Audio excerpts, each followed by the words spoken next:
building a better Bay Area. Moving forward, finding solutions. This is ABC 7 News. Hi there, I'm KRISTEN Z. You're watching Getting Answers live on ABC 7, Hulu Live, and wherever you stream on this Monday, Martin Luther King Jr. Day. We are asking experts your questions every day at 3 to get answers for you in real time. Today, we have Stanford senior research scientist Dr. Amy Price to talk about an experiment that's looking at mask effectiveness using candles. I even did the experiment myself, so we're going to show that to you, and we're going to talk about this, including whether this test holds any truth. Also, celebrating Dr. Martin Luther King Jr. Day, we are taking a look back at how the civil rights legend made an impact right here in the Bay Area. But first, COVID-19 cases are on the rise for teenagers and younger children across the country. So joining us now is Dr. NAOMI BARDACH, professor of pediatrics at UCSF and head of California Health and Human Services Safe Schools for All team. Dr. BARDACH, thanks for joining us today. Thank you so much for having me. Okay, I'm going to hope that our signal holds. Just clarify, I'm the former head of the Safe Schools for All team. It's now being a Dr. Sohel Sood. Yes, yeah. Thank you so much. I was in the job until the end of September, so. Got it. All right. Well, thank you for the work on that. I want to ask you, the CDC recommendation that just came down for schools to cancel football, wrestling, and band to help curb OMICRON. Those are just a few of the activities. Basically, they're saying the more risky activities at school, especially performed indoors. What exactly are they saying, and do you agree with it? So the general pattern that we've seen throughout the pandemic is that one of the places of transmission that happens is actually in school sports teams, and it tends to be that what we've seen is actually, it might be that it's on the field, but actually a lot of what happens is the activities around the sports is the source of how the transmission happens. So it's the people hanging out in, watching film in the in indoor spaces, trying to do learning. It's people going out to pizza afterwards and hanging out and taking off masks. It's those kinds of activities that seems to be driving the transmission. And so that's why some of the recommendation is to say do less of those kinds of activities, the sports activities in general, either because there's some transmission on the field or actually mostly in the indoor sports like the basketball, volleyball indoors, or because there's those activities around the sports teams. So if it's more around the activities surrounding the sports teams, like talking in the locker room together or going out to get pizza, would the recommendation not be better when you weigh the mental health and wellness aspects to say, you can play the volleyball game, but just keep your mask on the whole time and let's maybe avoid the pizza party afterwards? I think it's one of those things that's hard throughout the pandemic, that the public policy that's being recommended is hard because it's hard for people to be nuanced in some ways and to sort of say, do this, but don't do that. And so if people see that there's an association of certain types of activities, that's where the recommendations are to say, let's pause. And the hope, because of what we've seen in the UK, what we've seen in South Africa, the spike in Omicron goes up fast and then it comes down fast. So the hope is that it would actually be a pause rather than an indefinite, let's not do this for a long time. Okay. And of course, this is aimed at, I guess, keeping kids actually learning in the classrooms, right? Yeah, exactly. Okay. That's so exactly if right. I don't know if you have school-age children, but if they played a sport like basketball or club volleyball right now, would you actually have them not do it for a month? That is an interesting question. I do have school-age children, and we don't do indoor sports, so it's less of a something that I've thought through. I certainly have said that we need to be very thoughtful about the masking that we're doing in the indoor setting, and so it would really depend on actually what kinds of how things were being set up in terms of doing things safely.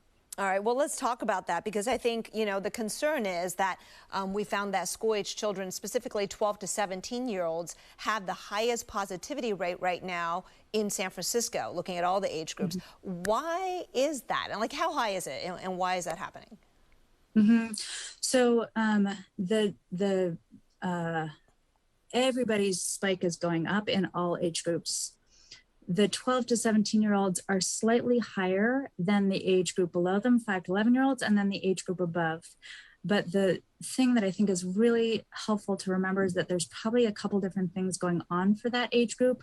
And it's not just sports, and it's actually not that they're passing it around more than certainly the older age group. And that's partly because we're just testing them more. So if you think about there might be some mixing. Part of what we think is probably going on is like that age group tends to mix. They like to hang out in groups, totally understandable. That's probably happening in the age group above them as well. But the age group above them is not in a school-based setting where they're doing a lot of testing to help keep the school safe. So it looks like the numbers of infections are higher in that age group compared to the older age group, but it's probably just that we're not catching a bunch of stuff in the older age group. People are testing at home in that older age group, but we know that those tests at home aren't actually getting recorded the way they do for the school-based testing.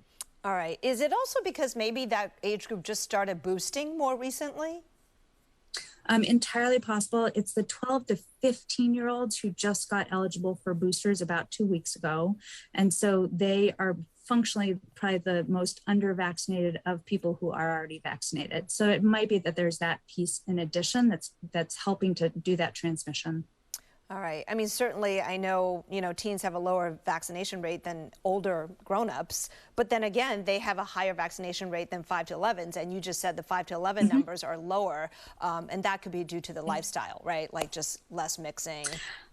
I suspect it's two things. One thing's less mixing in those younger age groups. They mix, but it's not the same way that the high schoolers and the middle schoolers mix. And then the second piece is that we've known throughout the pandemic, the younger seem to have less symptoms. Even if they have COVID, they seem to be less symptomatic. And so what testing is often triggered by the symptoms. So I think we might be picking up more in the 12 to 17-year-olds, partly because compared to the 5 to 11-year-olds, partly because the 5 to 11-year-olds are less likely to be symptomatic and therefore less likely to get tested. Knowing what we know about the outcomes of younger people who do get infected, especially in this current wave of Omicron, how concerned are you? Concerned or not very concerned that they have a higher, 12 to 17s have higher positivity right now?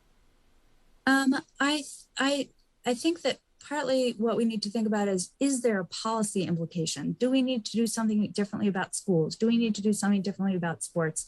And I think those policy implications, I certainly don't feel like we need to do anything about like closing schools or anything like that. We do have to just be thoughtful about encouraging people to get vaccinated as much as possible and making sure that people are doing good masking and what they call up your mask game, right? So not just doing a cloth mask, try to do surgical or a KF94 or a KN95. So using those testing, using those safety layers the way we can, making sure people are doing outdoor activities. So if kids are going to hang out, encourage them to hang out outdoors.